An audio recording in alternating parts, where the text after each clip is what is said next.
So you're welcome. In this our second example. Should this one be okay? Let right. So let me put 1. Okay, so this example to basic probability, and this one is the probability with the replacement. Yeah. So how do we know the question, the probability with the replacement? By understanding the question.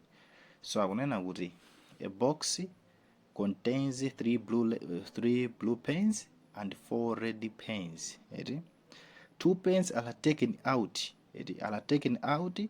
At randomly, one after the other with replacement. Show this information on a tree diagram and use it to find probability that A, both pens are blue, 2, both pens are of the same color, 3, both pens are of different color.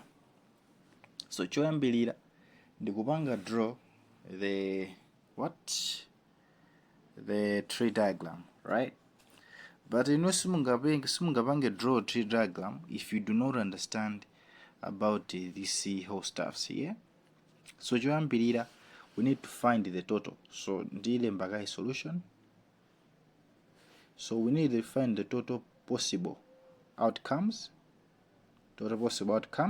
So kuti mupeze total possible outcomes inena kale tikangotenga timangopanga adi manambala in question. So in the 3 plus 4, which is going to give us what?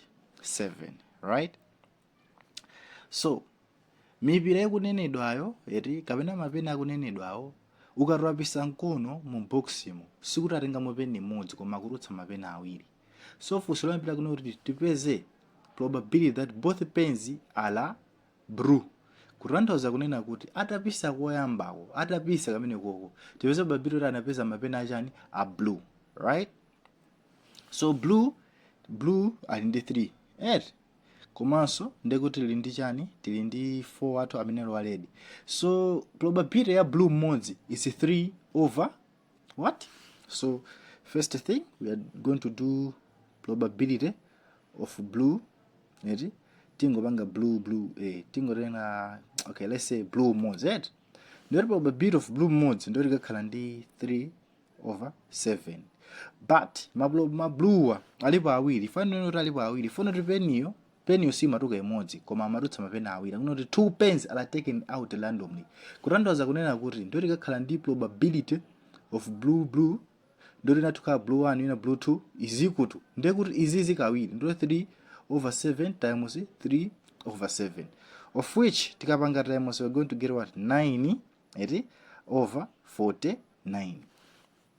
Because 7 times 7 is 49 and 3 times 3 is what? It's 9, right? So akunena kuti tipange draw a tree diagram. So kupanga draw a tree diagram is not hard. Ndekuti tingopanga like this. Chonche ndekuti kuso tikaonjezeraso branch ina, stuff like that, right? Of course mine is not good, but I'll take this one to take red and I'll take this one to take blue. Yeah, tindi blue pens oyambirira akhala mwamba wera ajira akhala yani akhala musi. So wizi makajambula pesule. So in the blue one, in the red one. So probability ya blue modes ndijani? Probability ya blue modes it's 3 over 7. Probability of blue. So this one the blue in up, right? Because on the 3 over 7 because this one it's what? It's blue. So blue in the wajiwiri. While this line here, the line here, so line in the 4 over 7. Sinanga tukamba za probability of red. So probability of red payoka it's 4 over 7. It cost in the 4 and the total possible outcomes it's 7. Kutanthauza kunena kuti ndola pakhala 7 apaso pakhala yani 7. Kutanthauza sonena kunena kuti apaso pakhala yani 7. The good thing about this one ndio ina kuti suma chotsera kali kose kama ndimvetsetsa kaya, yeah, ndekuti apaso pakhala yani 4 over 7. Ndekuti line iso ya blue right? Line ya blue mukuona line ya blue. This one is for the line ya blue. Ndushu. Ndera baso kandi 3 over 7. Mayona meneo. 3 over 7. So yeah, make sure no rianuyo mupange draw bwino bwino. Now, the first question taipeza kuna kuti both pens are blue, which is what? E. Now, kunena kuti we should find the probability that both pens are of the same color. Ngondivesesa. Probability yonena kuna kuti both pens are of the same color. So, kuti tikatenga the same color ndio tikatenga uyu ndi uyu komanso uyu ndi ushu. Right? So, probability ya blue taipeza. Now we need to find the probability yani, probability ya red. Right? So for us to find that, formula yake kakaenda motere mu probability of I can say B1, B2 plus probability of red 1 and the red 2 is equal to. So mukatenga probability ya blue imene ili 9 over 49 plus ndivesesa kaya 9 over 49 plus probability of red. So tikabwera probability of red ndi chani? So probability ya red payoka is what? 4 over 7. What if you want to find the probability of red? Ndo tikakhala ndi probability of red 1, probability of red 2. Kutanthauza ndo tikakhala ndi 4 over 7 times 4 over 7, of which we are going to get 16 over 49.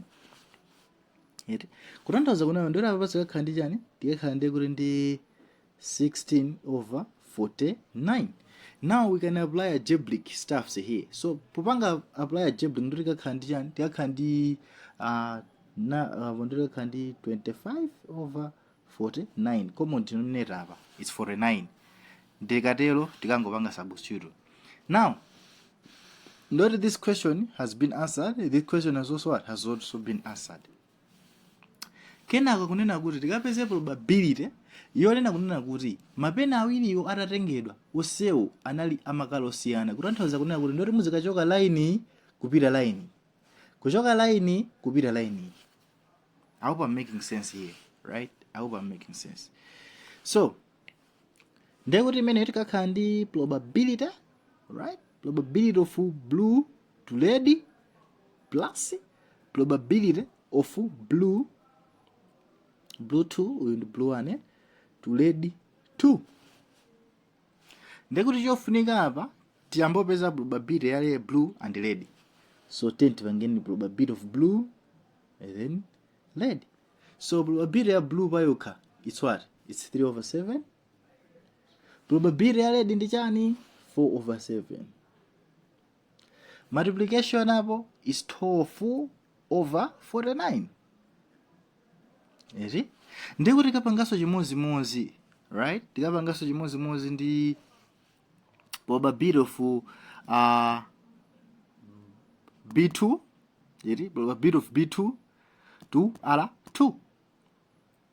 Nchimozimozi. Sutuso pakapeza kaso chosena chinechi chose. Ndoti tibwera this one, or we can just take this one to this one.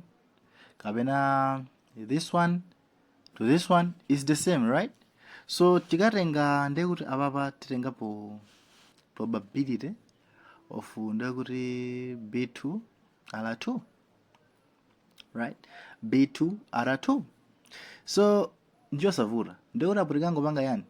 Tikangopanga make sure apapa iti makaipanga vice versa. Yeah, it's like that. B1, yeah, like that. Not B1 R2. They could have R2 B1, stuff like that, right?